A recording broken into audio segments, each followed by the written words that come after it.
கேப்ப களி கோதுமை எல்லாம் இயற்கை உணவா சாப்பிட்டோம். இன்னைக்கு அப்படிலாம் கிடையாது. எதை திங்கிறாங்கன்னா அவங்களுக்கே தெரியலண்ணே. ஃபாஸ்ட் ஃபுட்டை சாப்பிட்டு ஃபாஸ்டா போறாங்க.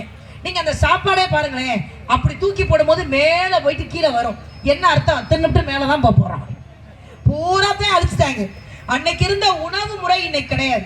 அன்னைக்கு இருந்த பழக்க வழக்கம் இன்னைக்கு கிடையாது. உறவுகளை எப்படி மதிக்கணும்? ஏங்க ஒரு காலத்துல நான் வீட்டுக்கு போய் நான் அனுபவிச்சிருக்கேன். எங்க வீட்டுக்கு யாராவது வந்து நான் வாங்கன்னு கூப்பிடலன்னா எங்க அம்மா என்னை தூக்கி போட்டு மிதிப்பாங்க. ஏன் வாங்கன்னு கூப்பிடல சப்புன்னு அறைவாங்க. வந்தவங்களை வாங்கன்னு கூப்பிட்டியா, தண்ணி குடித்தியா? நான் இங்க இருக்கிறவங்களை கேட்கிறேன், யாரெல்லாம் இந்த வார்த்தையை இன்னைக்கு உங்க குழந்தைங்களுக்கு சொல்லி கொடுக்குறீங்க?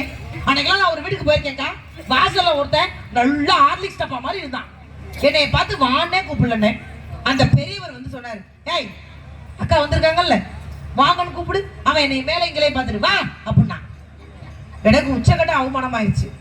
திரும்பி அந்த பெரியவர் சொன்னாரு, மரியாதையா கூப்பிடு, மரியாதையா வா அப்படின்னா. இதுக்கெல்லாம் நீ கூப்பிடாமலே இருக்கலாம்டான்னு. இன்னைக்கு பெரியவர்கள்ட்ட எப்படி பேசணுங்கிற பழக்க வழக்கம் கிடையாது. அன்னைக்கு 10 குழந்தை பெற்றால் நம்ம கிண்டல் பண்றோம்ல, என்ன வேலை இருந்துச்சுன்னு. நான் ஒரு விஷயம் ரொம்ப பெருமையா சொல்லவா, 10 குழந்தை பெற்றாலும் 4க்கு 4 வீடு இருக்கும், சின்ன வீடா இருக்கும். ஆனா அந்த வீட்டுக்குள்ள கட்டுக்கோப்போடு ஒழுக்கத்தோடு வளர்த்தவர்கள் நம்முடைய பெரியவர்கள். ஆனா இன்னைக்கு ஒரு குழந்தைய வச்சுக்கிட்டு அந்த குழந்தை பண்ணக்கூடிய தப்ப கண்டிக்க முடியாம, அந்த குழந்தைய சரியா வளர்க்க முடியாம, இன்னைக்கு நீங்க நகரங்கள்ல போய் பாருங்களேன். ஒரு காலத்துல அப்பா பார்த்தா அந்த பார்வைக்கு குழந்தைங்க பயந்தோம் இல்லையா சார்? நான்லாம் அப்படி பயப்படுவோம் அப்பாவுக்கு. ஏங்க இதை விடுங்க, 5 வயசுல பையன் அப்பா கையை இறுக்கி பிடிச்சுக்குவான். எங்க அப்பாடாம்மா. 10 வயசுல அப்பா கிட்ட போய் சொல்லுவான், என்ன என் ஃப்ரெண்டு அடிச்சுட்டான்ப்பா வந்து கேளுப்பாம்மா. ஒரு 18 வயசு இருக்கும்போது அவனே போய் கேட்பான், ஏமா உனக்கு வேற அப்பா கிடைக்கல, ஏமா இந்த ஆளை போய் கல்யாணம் பண்ணாம்பா.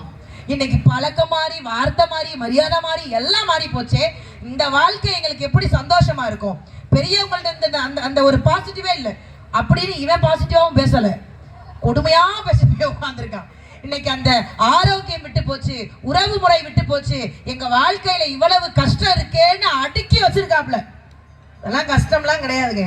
வாழ்க்கைங்கிறது வாழ்றதுக்கு.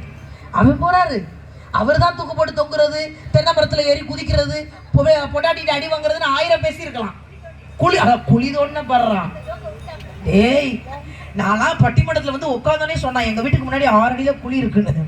ஒரு 6 அடி நோண்டி உன்னை இறக்கிருக்கலாம். அதுல இவ்வளவு பேசினாலும் கூட அதெல்லாம் கிடையாது.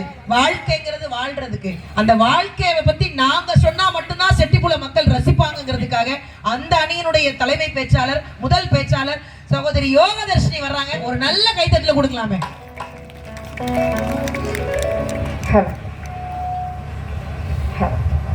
எல்லாம் நல்லா இருக்கீங்களா? சூப்பரா இருக்கீங்களா? எனக்காக ஒரு கை தட்டுவீங்களா எல்லாருமே? ப்ளீஸ் ப்ளீஸ் நல்லா தட்டுங்க. வேதாரண்ய சைடு வந்தாலே கை தட்ட மாட்டாங்கன்னு ஒரு வதந்தியை கிளப்பி விட்டு வச்சிருக்காங்க எல்லா ஒரு பக்கமும். எந்த வதந்தியும் கிடையாது. நாங்கெல்லாம் யாரு?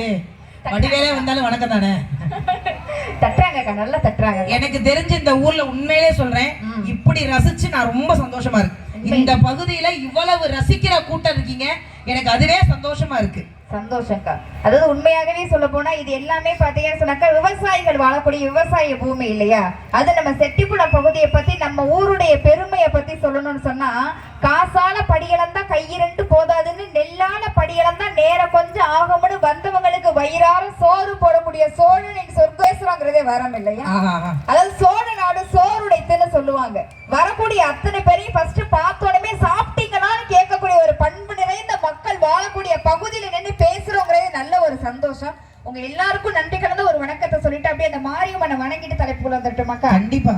சாமி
உள்ள மலைமாரியம்மனை வணங்கி உண்மையாகவே சொல்ல போனாக்க ரொம்ப ரொம்ப அருமையா வந்து தம்பி பிரபாகரன் பேசிட்டு போனாப்புல.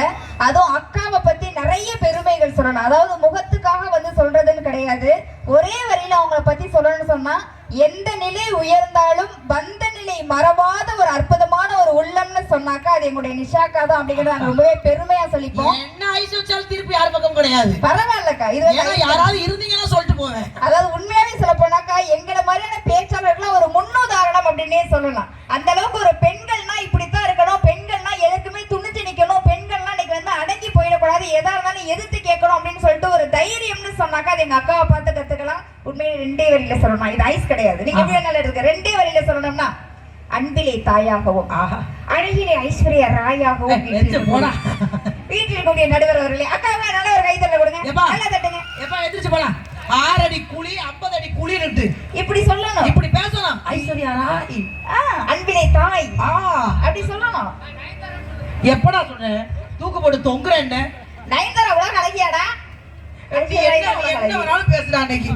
அப்படியே உங்களை பத்தி கூட ஏன்னா நாங்க இன்னைக்கு வாழ்க்கை நல்லா இருக்குன்னு பேச வந்திருக்கோம். ஒரே பாசிட்டிவா பேச, அப்படியே பாசிட்டிவா இருக்கணும். எங்க பக்கம் திரும்பி உட்காருங்க, அப்படியே பாசிட்டிவா இருக்கும். இந்த பக்கம்லாம் பார்க்கவே கூடாது. அங்கே இருந்து வந்து அவன் பாட்டுக்கு அத்தனை அடுக்குறானே, அத்தனை புலம்புறானே, அத்தனை பாட்டு. இதுல வேற பாடுறான் பாருங்க. உதயம் தியேட்டர்ல எதயத்தை தொலைச்சானா, தேவி தியேட்டர்ல தேடி இறந்தானா. எங்க தொலைச்சி அங்கதானே தேடணும் பக்கி.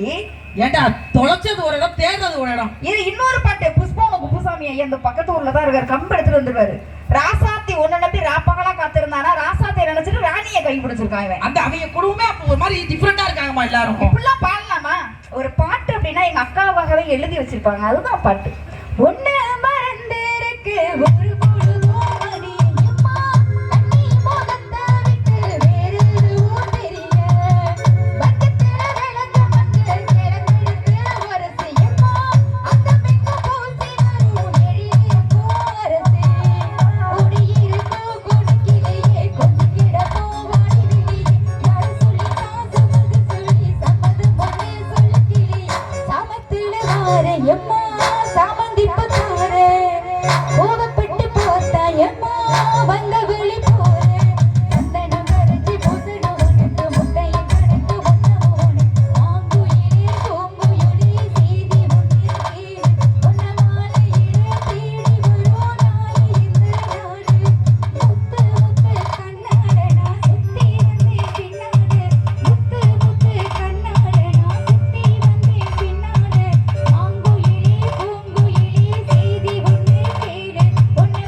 அப்படி சந்தோஷமா இருக்கணும்.